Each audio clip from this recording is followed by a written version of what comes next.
এই শিটটা পাওয়া যায়নি, রিটার্নিং অফিসারদের কাছ থেকে ওনারা হার্ড কপিতে পাঠাবেন বা স্পেশাল মেসেঞ্জার। এটা আমার বিশ্বাস আজকে সন্ধ্যা নাগাদ থেকে পাওয়া শুরু হবে। কাজে আমরা যত তাড়াতাড়ি পারবো আমরা তত তাড়াতাড়ি এই রেজাল্টগুলোকে গেজেটের ব্যবস্থা করব।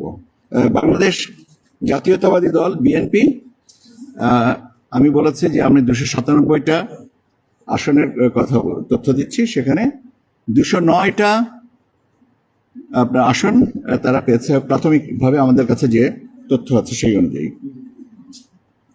বাংলাদেশ জামায়াতে ইসলামী পেয়েছে 68টা, বাংলাদেশ জামায়াতে ইসলাম পেয়েছে 68টা, জাতীয় নাগরিক পার্টি এনসিপি পেয়েছে 6টি, বাংলাদেশ খেলাফত মজলিস পেয়েছে 2টি, ইসলামী আন্দোলন বাংলাদেশ পেয়েছে 1টি,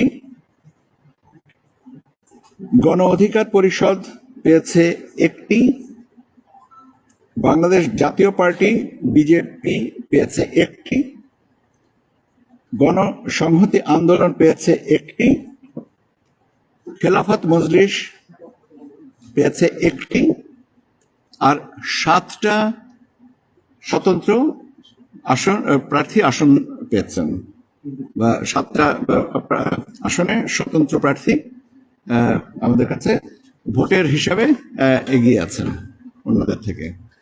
আমি আপনাদেরকে এখন আমরা আপনাদের একটা স্বাভাবিক কৌতূহল হবে যে আমরা কত তাড়াতাড়ি গ্রেজুয়েটটা পাবলিশ করব। প্রশ্নটা এটা আমরা আপনারা জানেন পদ্ধতিগতভাবে যে আমাদের রিটার্নিং অফিসারদের কাছ থেকে ফাইনাল রেজাল্ট শিটটা আমাদের এখানে আসছে, আসার পরে আমরা এটাকে আবার আমাদের যে বার্তা শিট যেটা চেয়েছি সেটার সাথে ম্যাচ করে করব। এখনো পর্যন্ত এই শিটটা পাওয়া যায়নি, রিটার্নিং অফিসারদের কাছ থেকে ওনারা হার্ড কপিতে পাঠাবেন বা স্পেশাল মেসেঞ্জার। এটা আমার বিশ্বাস আজকে সন্ধ্যা নাগাদ থেকে পাওয়া শুরু হবে। কাজে আমরা যত তাড়াতাড়ি পারবো আমরা তত তাড়াতাড়ি এই রেজাল্টগুলোকে গেজেটের ব্যবস্থা করব। এটা শেষটা না পাওয়া পর্যন্ত হবে না।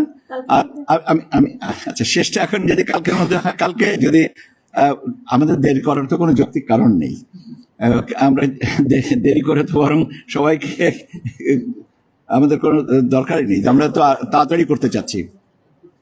আর আরেকটা জিনিস যে এই গেজেটগুলো একসাথে পাবলিশ হবে, একটাতে আলাদা আলাদা না, একটা অর্ডারে, একটা গেজেট অর্ডারে এটা পাবলিশ করা হবে। আমাদের প্রস্তুতি আছে, আমরা এখন ওই লিখিতভাবে যে সাইন পেপারটা পেলে আমরা কাজটা শুরু করব।